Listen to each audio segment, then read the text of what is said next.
नमस्कार, मैं हूं आपके साथ रिया और आप देख रहे हैं द राजधर्म। जिस तरीके से आपको पता है कि कैसे नूपुर शर्मा को लेकर ट्विटर पर तमाम ट्विटर हैंडल पर हैशटैग चलाए जा रहे हैं, साथ ही में जो कार्रवाई उनके ऊपर की गई यानी कि उनको पार्टी से निष्कासित किया गया, उसको लेकर भी सवाल उठाए जा रहे हैं। कहा जा रहा है कि इससे भी कुछ ज़्यादा होना चाहिए था। अभी हमारे साथ में शालिनी जी मौजूद हैं। सबसे पहले तो मैम स्वागत है आपका। बहुत बहुत धन्यवाद आपका। देखिए, पहला स्टेटमेंट जैसे नूपुर शर्मा के तरफ से दिया गया, अब उसको लेकर मुस्लिम समुदाय की अगर हम लोग बात करें तो उनका कहना है कि निष्कासित किया गया ये कम था, इससे ज़्यादा होना चाहिए जा रही है। ओबीसी की बात करें वो भी नहीं संतुष्टि जता रहे हैं, अखिलेश यादव भी नहीं जता रहे हैं। मतलब विपक्ष की अगर हम लोग बात करें तो उनको लगता है कि ये कार्रवाई कम हुई है, इससे ज़्यादा हो सकती थी। देखिए, जैसे आपने खुद कहा, विपक्ष का कहना है, विपक्ष का काम ही ये होता है कि जो भी रूलिंग पार्टी होती है उसके अगेंस्ट ज़रूर बोलना। वो इस बात को कभी भी स्वीकारेंगे ही नहीं कि कोई अच्छा एक्शन लिया गया है। निष्कासित करना, और वो भी एक नेशनल स्पोक्स पर्सन का, ये एक बहुत बड़ी बात है। उनसे गलती हुई, उस गलती के लिए उन्होंने माफ़ी भी मांगी। हालांकि शायद वो माफ़ी उनकी काफ़ी जायज़ बात नहीं रही, इस वजह से पार्टी ने अपना स्टैंड लिया। तो चाहे ओवैसी साहब बोले, चाहे अखिलेश यादव जी बोले, चाहे कोई भी बोले, उनको ये समझना चाहिए कि किसी भी रूलिंग पार्टी ने ऐसा एक पड़ाव उठाया, एक स्टेप लिया, वो एक बहुत बड़ी बात है। कितनी बात आप कितनी चीज़ को लंबी खींचेंगे, इलास्टिक या रबर बैंड को भी जितना आप लंबा खींचेंगे कहीं ना कहीं वो टूट जाता है। तो ऐसे आगे चल के मुझे नहीं लगता कि ये बात सही है कि आप ये सवाल उठाएं कि उनको ये कम सज़ा मिली है या ऐसा उन्होंने क्यों किया या ऐसा क्या है। ये गलत बात हो जाती है और विपक्ष पार्टी का काम ही ये है कि लोगों के बीच में भड़काएं, लोगों को भड़काएं, आपस में लड़वाएं। यानी उनको इस बात का स्वागत करना चाहिए था कि ठीक है, एक गलती हुई जिसकी उनको सज़ा मिली गई है। बाकायदा उन्होंने बोला भी कि जो स्टेटमेंट मैंने दिया अगर उससे किसी को कुछ आघात पहुंचता है तो मैं वापस लूँ। देखिए, नेशनल टीवी में जब आप कोई बात कह रहे होते हैं तो सबसे पहली बात होती है कि आपके ऊपर, आपके कंधों के ऊपर एक जिम्मेदारी होती है। भावुक होकर आप कोई स्टेटमेंट्स ऐसे बोल देते हैं जिसके वजह से एक दूसरे समुदाय के लोगों को दुख पहुंचे, ठेस पहुंचे, एक गलत बात ज़रूर है। पर उसके आगे उन्होंने जब उस बात के लिए माफ़ी मांगी है, शायद वो माफ़ी लोगों ने उस माफ़ी की बात को नहीं मानी है। पार्टी ने भी इस स्टैंड को क्लियर कर दिया है और बात सही है, मेरा धर्म मेरा है, आपका धर्म आपका है, पर ये देश हम सबका है।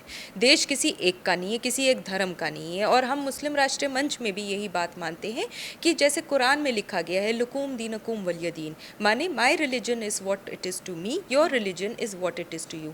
मेरा धर्म, आपका धर्म आपका धर्म। हम एक दूसरे के धर्म के ऊपर उंगली नहीं उठा सकते हैं। क्या लगता है आपको कि इस्लामिक कंट्री की एंट्री हुई है इस मुद्दे में, इस इशू में, उस वजह से भाजपा सरकार डर गई? क्योंकि ब्लेमिंग इसी तरीके से की जा रही है कि अरब कंट्री की वजह से नूपुर शर्मा को भाजपा ने निष्कासित किया। कि ये हम सब जानते हैं, दबे लफ्ज़ों में कहना और ज़ोर से कहना दो अलग चीज़ें होती हैं। हालांकि आप भी जानते हैं, मैं भी जानती हूँ कि हाँ, कहीं ना कहीं उनका एक इन्वॉल्वमेंट रहा है। हम इस बात से नकार नहीं सकते हैं। रही बात इस्लामिक कंट्रीज़ की, जैसे मैंने आपको पहले भी कहा है, वहाँ पर भी हमारे देश से और उनके साथ भी, हमारे देश के साथ भी उनके बहुत अच्छे रिलेशंस रहे हैं। हमारे बहुत पीसफुल रिलेशनशिप्स रहे हुए हैं इस्लामिक कंट्रीज़ के साथ में। हालांकि मैं ये मानती हूँ कि हमारे सारे ही देशों के साथ में इंडिया का एक बहुत अच्छा स्टैंड रहता है, पीसफुल स्टैंड की। तो अगर उन्होंने भी कोई मुद्दा उठाया है जिसको भारत ने माना है और उसको मानने के बाद अगर कोई ऐसी आगे भी कोई बातचीत होती है तो उसमें गलत बात नहीं है। भाजपा को अब ये कहा जा रहा है कि उनकी कट्टरपंथी इस तरीके से थी कि अब विदेशों में हम लोग कहें, वहाँ पर जो खराब मतलब रिलेशन जो है वो खराब हो रहे हैं। देखिए, फिर से मैं आपको ये कह दूं कि कोई भी राजनीतिक दल, और हालांकि आप ये देख लीजिए कि कोई भी रूलिंग राजनीतिक दल कभी भी अपनी छवि खराब नहीं करती है। ये कहना और ये मानना बहुत गलत हो जाएगा कि बीजेपी ही है इन सारे दंगों फसाद के जड़ की एक कारण। मैं नहीं मानती हूँ कि it is only and only BJP. आप अगर कहते हैं दंगे फसाद करवा रहे हैं तो दूसरे तरफ आप मोदी जी को देख लीजिए, योगी जी को देख लीजिए। आप अगर कहते हैं कि दंगे फसाद में मुसलमानों का के ऊपर उत्पीड़न किया जा रहा है तो वो वही है मोदी जी और योगी जी और बाकी के जितने भी भाजपा के स्टेट्स हैं जहाँ पे आप स्किल एजुकेशन की बात करते हैं, मदरसा एजुकेशन को टेक्नोलॉजी से अटैच करके आगे बच्चों को ले जाने की बात करते हैं। आप अगर बात करते हैं कि ये बीजेपी है जो ऐसे दंगे फसाद करवा रहे हैं, तो मैं वहीं पे कह दूं कि अल्पसंख्यकों के लिए कितनी सारी योजनाएं निकाली गई हैं जिसका लाभ भी उठाया जा रहा है। कोविड के दौरान में जब पूरे देश, पूरे मुल्क में, पूरे संसार में जहां सब कुछ बंद था, वो हमारा ही देश है जिसने मेड इन इंडिया स्टार्ट किया कि आप अपने देश में इस अभियान को शुरू करिए, आप योग का प्रयोग करिए, आप आयुर्वेद दवाइयों का प्रयोग करिए, आप साथ ही साथ में राशन आपको मुफ्त बांटा गया है, आपके अकाउंट में पैसे गए हैं। तो क्या वो अकाउंट में जो पैसे गए थे वो देखकर गए थे कि ये हिंदू है या मुस्लिम है या सिख है या ईसाई है? तो सरकार ने जब इतने अच्छे काम किए हैं और करते जा रही है, क्या ये सही होगा कि हम सरकार के ऊपर उंगली उठाएं और हम उन्हीं को इन सारे सामुदायिक दंगे फसादों का एक जिसे कहते हैं एक स्टैंड पे खड़ा कर दें कि वही इन सब चीज़ के लिए रिस्पॉन्सिबल है? मुझे नहीं लगता, ये गलत होगा, हम लोगों के लिए गलत होगा। कश्मीर में देखा जा रहा था मुद्दा पथराव का, वहाँ से शुरू हुआ, अब उसी तरीके से वो कानपुर तक भी पहुँच चुका, जहाँ पर योगी को दंगा मुक्त, योगी जो है वो कहते हैं कि उत्तर प्रदेश दंगा मुक्त बनेगा, दंगा मुक्त है, लेकिन ऐसे में इस तरीके का पथराव होना कहाँ तक ठीक लगता है? देखिए, ये बात सच है कि हाल फिलहाल को छोड़ के यूपी, जहाँ पे सबसे ज़्यादा दंगे किए जाते थे, जहाँ सबसे ज़्यादा दंगे होते थे, बिल्कुल दंगा मुक्त हो चुका था। योगी जी ने एक जिसे कहते हैं एक मॉड्यूल अपनाया, जिसके वजह से वहाँ पे दंगे बिल्कुल ना के बराबर हो गए थे, बिल्कुल ख़त्म हो गए थे। ये दंगे आज के टाइम में फिर से उठाया जा रहा है। कभी आप बुलडोज़र को आप कह देते हैं कि जी उन्होंने बुलडोज़र उठाया तो गलत किया, कभी आप ये कह देते हैं कि कहीं और स्टेटमेंट बनाया गया या कश्मीर में ऐसा हुआ तो यहाँ पे हुआ। आपको नहीं लगता, मेरे ख्याल से मेरे बाकी के जितने भी भाई बहन हैं, इस देश के जितने भी निवासी हैं, वो सब भी जान रहे हैं कि ये सब एक काइंड ऑफ जिसे कहते हैं इंस्टिगेशन है, कि इंस्टिगेट किया जा रहा है फिर से कि हम इस माहौल को कैसे ख़राब करें। तो कल भी योगी जी थे, आज भी योगी जी हैं, तो कल और आज में क्या फ़र्क आया है? वो फ़र्क यही आया है कि ऐसे एंटी नेशनलिस्ट लोग, ऐसे गलत लोग, ऐसे कट्टरवाद लोग, उन्होंने फिर से ठान लिया है कि हम लोगों के बीच में फिर से एक बार फूट डालने की कोशिश करते हैं। बड़ी बात है कि उन्होंने आज भी पोस्टर लगाए हैं, आज मैंने सवेरे भी देखा तो उन्होंने 40-40 लोगों के पोस्टर लगा रखे हैं पूरे कानपुर में, और वहाँ पे उन्होंने थाने इंचार्ज के नंबर डाल रखे हैं, हर जगह उन्होंने डाल रखा है कि कोई भी इनमें से लोग पकड़े जाएं तो पता चले आपको कहाँ है तो उनको हम अरेस्ट करेंगे। क्या उन्होंने ये लिखा है कि कोई हिंदू या कोई मुसलमान? नहीं, उन्होंने सीधा सिर्फ उन 40 लोगों के फ़ोटोएं लगा रखी हैं। तो इससे बड़ी चीज़ आपको क्या नज़र आती है कि योगी जी अपने स्टेट को कितना सेफ बनाना चाह रहे हैं? वो तो धर्म को बीच में नहीं लेकर आ रहे हैं, वो तो साफ तौर से कह रहे हैं कि ये लोग हैं जिन्होंने दंगा किया, ये लोग हैं जिन्होंने स्टेट की प्रॉपर्टियों को नुकसान पहुँचाए, ये लोग हैं जिन्होंने ऐसा गलत काम किया, इसकी सज़ा इन्हें मिलनी चाहिए। लेकिन सवाल उठाया जा रहा है कि मौलाना काजी हैं, वो ये कहते हैं कि अगर बुलडोज़र चलेगा तो हम कफन पहन के बाहर आएंगे। इस तरीके का बयान देना कहाँ तक सही लगता है? मेरे ख्याल से उनको भी थोड़ी सी गलत फहमी हुई है। देखिए, बुलडोज़र चल रहा है तो किस वजह से चल रहा है? जहाँ अवैध कंस्ट्रक्शन हुआ है उसके लिए। आप देखिए, जो पहले के माफिया होते थे, भू माफिया होते थे, उनके आप बड़े बड़े मकान देखिएगा, वो पैसा उन्होंने किस तरीके से कमाया और उन्होंने कैसे वो मकान बनाए हुए। क्या उन मकानों के ऊपर बुलडोज़र चलना नहीं चाहिए? वो जो पैसा उन्होंने, खून पसीने का पैसा है जो हमारे गरीब भाई बहन के हैं, चाहे वो सरकार का है, वो पैसा चोरी का पैसा है, अवैध धन है, अवैध तरीके से आपने काम किया है, भू माफिया किया है आपने, कितने अलग गलत काम करे हुए हैं। ऐसे लोगों के अगर प्रॉपर्टीज़ को जब्त करी जाए या बुलडोज़र चलाए जाए तो वो गलत नहीं है, वो एक सीख है, वो एक सबक है। आप अपने समाज को सही करने का रास्ता ढूंढ रहे हैं कि जो काम गलत किया जाएगा और आप अपनी प्रॉपर्टियाँ बनाई जाएंगी, वो उसको हम जब्त करने के लिए, उसको तोड़ने के लिए हम तैयार बैठे हुए हैं। लेकिन जिस तरीके से देखा जा रहा है कि नुपुर शर्मा की तरफ से जो बयान दिया गया उसको लेकर माफ़ी भी मांगी गई, साथ में निष्कासित भी किया गया, लेकिन अभी भी हिंदुस्तान के कुछ ऐसे मौलवी हैं जो ये कह रहे हैं कि फतवा जारी करना चाहिए। इसको किस तरीके से? देखिए, इस मामले में ज़्यादा मैं कुछ नहीं कहूँगी, सिर्फ ये ज़रूर कहूँगी कि जो गलती हुई है उनसे, जिसके लिए उन्होंने माफ़ी भी मांगी है, उनके ऊपर कार्रवाई भी करी गई है, वो काफ़ी नहीं हो सकती है इस वक्त, क्योंकि ये आपने किसी के धार्मिक आस्था के साथ एक गलत बात करी है। मैं आपके किसी भी धर्म के बारे में या आपके धार्मिक आस्थाओं के बारे में कुछ भी गलत नहीं कह सकती हूँ। समय लगता है, हर चीज़ के लिए समय लगता है। ऐसा नहीं है कि आज ही आपने कुछ गलत कर दिया है तो उसको आप आज ही सही कर देंगे। एक समय लगता है उस बारे में। इस वक्त लोग भी नाराज़ हैं, इसमें आपके धार्मिक आस्थाओं की बात है। अब जैसे मैंने आपको कहा है कि हम तो इसी स्टैंड पे चलते हैं, लुकुम दीनकुम वलिय दीन। आपका धर्म आपसे, मेरा धर्म मेरे से। आप कहीं पर भी किसी के भी धर्म के बारे में कुछ भी गलत नहीं कह सकते।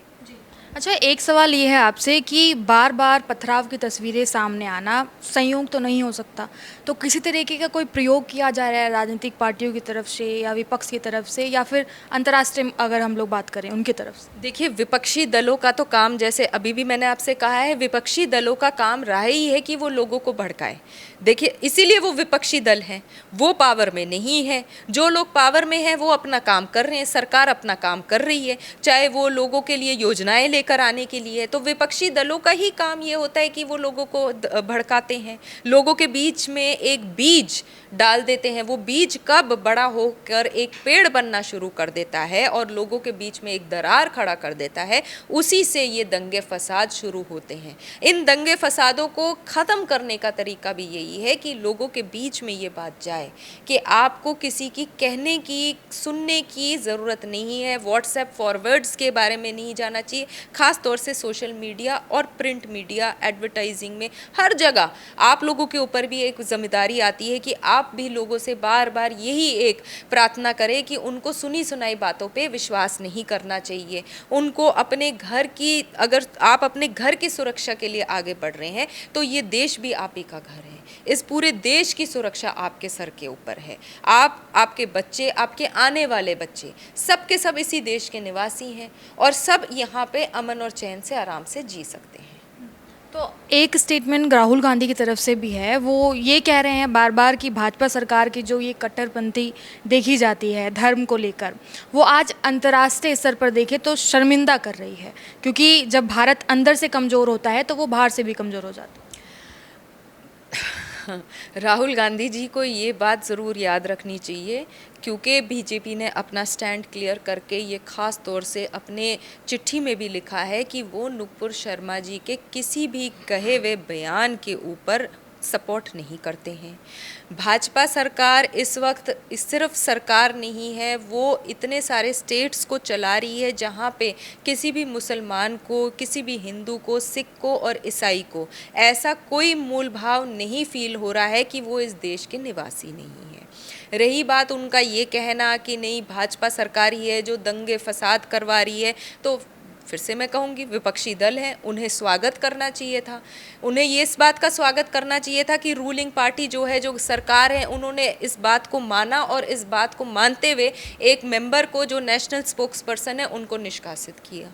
कितने बार कांग्रेस की सरकार में ऐसा हुआ है, कितने बार उन्होंने ऐसे लोगों को निष्कासित किया है। मेरे ख्याल वहाँ पे तो इसलिए निष्कासित भी किया जाता है क्योंकि वहाँ परिवारवाद चलता है, इसलिए लोगों को निष्कासित किया गया है, ना कि उनके किसी गलत बयान के ऊपर।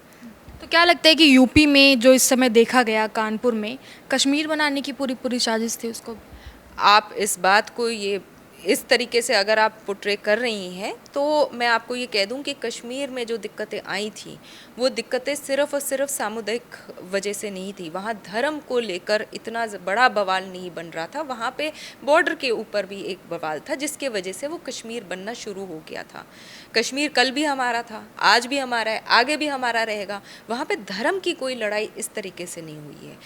उत्तर प्रदेश में क्योंकि उन्होंने कोशिश करी कि उत्तर प्रदेश में बस दंगे करे जाएं, उसको आप एक धार्मिक तरीके से एक रंग दिया जाए, जिसके वजह से वहाँ के जो लोग हैं वो उसी में उलझते चले जाएं। वहाँ पे एक कोशिश करी गई कि जो योगी जी हैं उनका एक जो गलत इमेज है लोगों के सामने वो लेकर आया जाए। जैसे कहते हैं ना बुलडोज़र, कि भी बुलडोज़र चल जाएगा तो हम कफन बांध देंगे अपने सर पे। ये सारी गलत सेंटेंसेस हैं। आप समझिए कि उत्तर प्रदेश भारत का एक बहुत ही बड़ा, एक बहुत ही अच्छा स्टेट है जहाँ पे बहुत अच्छे कार्य भी होते आ रहे हैं। आप किसी भी स्टेट को, उत्तर प्रदेश छोड़िए, आप और भी बाकी जितने भी स्टेट्स हैं इंडिया के, आप वहाँ पर भी कश्मीर जैसा एक स्थिति नहीं बना सकते। गलत बात हो जाएगी कि आप इस बात को एक रंग दे दें कि हाँ जी ऐसा हुआ है वैसा हुआ है, यहाँ मुस्लिम कम रह रहे हैं, यहाँ हिंदू ज़्यादा रह रहे हैं, यहाँ ऐसा होना चाहिए वैसा होना चाहिए। कल भी ये भारत था, आज भी भारत है, कल भी भारत रहेगा। हम सबको आगे बढ़कर सिर्फ और सिर्फ अपने बारे में ही नहीं सोच के हमें इस देश के बारे में सोचना है। आप मुझे बताइए, हम मैथ्स पढ़ते हैं, आर्यभट्ट की बात होती है, क्या मैथ्स सिर्फ इंडिया में पढ़ी जा रही है? मैथ्स ऑल ओवर वर्ल्ड पढ़ी जा रही है। आप क्या इस मुद्दे को भी उठाएंगे कि हाँ जी आर्यभट्ट हिंदू थे, मुस्लिम थे, या वो कौन से धर्म को अपनाते थे? आप बात करिए प्रगति की, आप बात करिए उन्नति की, आप बात करिए ऐसे लोगों की जिन्होंने सिर्फ और सिर्फ अपने देश को आगे बढ़ाने के लिए काम किया है। तो बार बार ये सवाल उठाना, एक आखिरी सवाल आपसे, कि बार बार ये सवाल उठाना कि जो भाजपा सरकार है सिर्फ एक ही समुदाय को टारगेट करने का काम कर रही है, जब कोई भी ऐसा दंगा या हिंसा होती है तो उसमें एक ही समुदाय का नाम आता है, ये बड़ा सवाल भाजपा पे बनता है, ऐसा क्यों? जैसे पहले भी मैं कह रही हूँ, विपक्षी दल समझते हैं कि हम इस पूरे मुद्दे को भाजपा के ऊपर ही डाल देते हैं। आज जैसे मैं आपको फिर से याद दिला दूं कि पोस्टर्स छपे हुए हैं कानपुर में, जिन लोगों ने दंगा करा है उन लोगों के ऊपर कार्रवाई होने के लिए हो रहा है, तो कहीं पे लिखा गया है कि ये हिंदू और ये मुस्लिम है? कहीं नहीं लिखा गया। सरकार नीतियाँ निकालती है, उन नीतियों को लागू करती है, आपके खातों में पैसे जाते हैं तो क्या वो पूछ के जाते हैं कि ये हिंदू है या मुस्लिम है? सरकार ने नीतियाँ निकाली, अपने देश के वासियों के लिए नीतियाँ निकाली, अपने देश के वासियों के लिए उन्होंने लॉ एंड ऑर्डर का सिचुएशन कायम करा है, अपने देश के प्रगति और उन्नति के लिए वो आगे चल रही है। और इंडिया का मॉड्यूल तो ऑल ओवर वर्ल्ड फेमस है। मोदी जी ने जितना काम अपने देश के लिए किया है, योगी जी ने अपना काम सिर्फ उत्तर प्रदेश के लिए नहीं किया है, मोदी जी ने, योगी जी ने, सब ने पूरे देश के लिए काम किया है।